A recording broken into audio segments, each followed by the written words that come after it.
శాంతి. సూరజ్భాయిజీ చెప్పిన ఆస్కా పురుషార్థ్. ఈరోజు 13 జనవరి, తపస్సులో 13వ రోజు. 13 అనగా తేరా, అలాగే తేరా అనగా అంతా నీదే. కావున ఈ రోజున అంతా నీదే అని బాబాకి సమర్పించాలి. ఈ సమర్పణ భావము మనల్ని సంపూర్ణత్వం వైపుకి తీసుకువెళ్తుంది. భక్తిలో మనం అందరము మహిమ పాడుతూ వచ్చేవారము.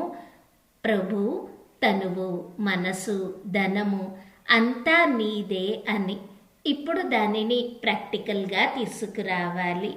మీరు ఈ భూమి మీదకు వస్తే మేము సర్వస్వము బలిహారం అవుతాము అని వాగ్దానము చేసేవారము. మరి తనువు, మనసు, ధనము ఇవి చిన్న విషయాలే. మనము జీవితమునే సమర్పించాలి. ఈ విషయంపై అటెన్షన్ ఇవ్వాలి. కొంతమంది ఆత్మలు ఈ వాగ్దానమును నిలుపుకున్నారు. కొంతమంది ఆత్మలు గృహస్థంలో ఉంటున్న సమర్పిత భావముతో జీవితము గడుపుతున్నారు. మనము సమర్పణ భావమును పెంచుకోవాలి. విశేషంగా 8 విషయాలు సమర్పించాలి. తనువు, మనసు, ధనము మరియు బుద్ధి, ఇవి 4 ఒక రకమైనవి. ఆ తరువాత సమర్పించవలసినది దేహం యొక్క అన్ని సంబంధాలు బాబా ముందు సమర్పించాలి. నాది అంటూ ఏమి అంటున్నామో అదంతా సమర్పితము. ఆ తరువాత తన సమస్యలని సమర్పించాలి. ఇంకా ఏవైతే భారములు, చింతలు ఉన్నాయో అవి కూడా సమర్పించాలి. కర్మ మరియు కర్మ యొక్క పరిణామము సమర్పించాలి. కర్మలు మీకోసమే. ఆ తరువాత కర్మ చేత ఏ పరిణామము లభిస్తున్నదో, మంచి అయినా చెడు అయినా, లాభమైన హాని అయినా, సుఖమైన దుఃఖమైన అంతా మీకే సమర్పితము. పుణ్యకర్మలు బాబాకి సమర్పిస్తే ఆ పుణ్యకర్మలు ఇంకా ఎక్కువ పుణ్యముగా మారిపోతాయి. ఎందుకనగా మన పుణ్యకర్మలపై బాబా యొక్క స్టాంపు పడుతుంది. రోజు ఉదయమే మేల్కొన్న తరువాత స్వయమును సత్య హృదయంతో బాబాకు సమర్పించుకోవాలి. బాబా, ఈ మనసు మీదే. మీ ఆజ్ఞ లేనిదే ఈ మనసు ఎక్కడికి వెళ్ళదు. బాబా, మీరు మావారు, మేము మీ వాళ్ళము. ఇంకా చాలా చక్కటి అభ్యాసము. బాబా, నా బాబా, ఇలా నష కలగాలి. స్వయంగా భగవంతుడే నావారు అని ఆలోచించండి.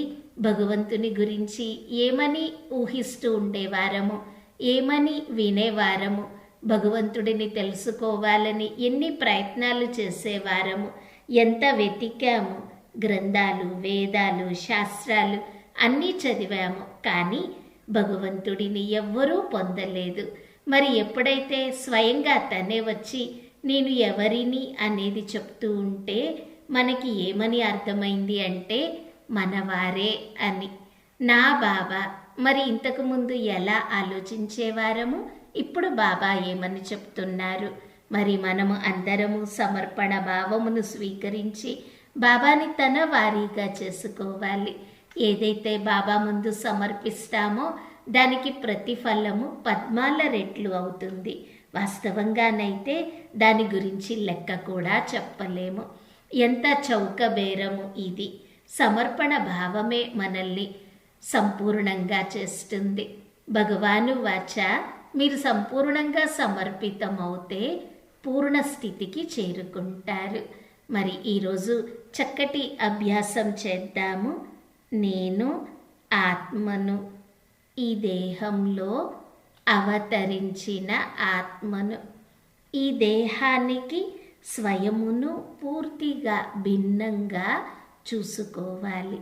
ఈ దేహము ఇక్కడ నిలచి ఉన్నది. నేను ఆత్మను.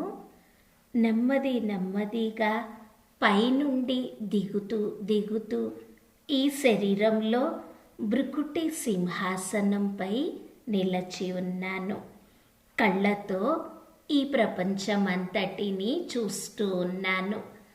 కళ్ళు తెరవడంతోటే చూశాను ఆత్మలంతా తమ తమ పాత్ర చేస్తున్నారు అని.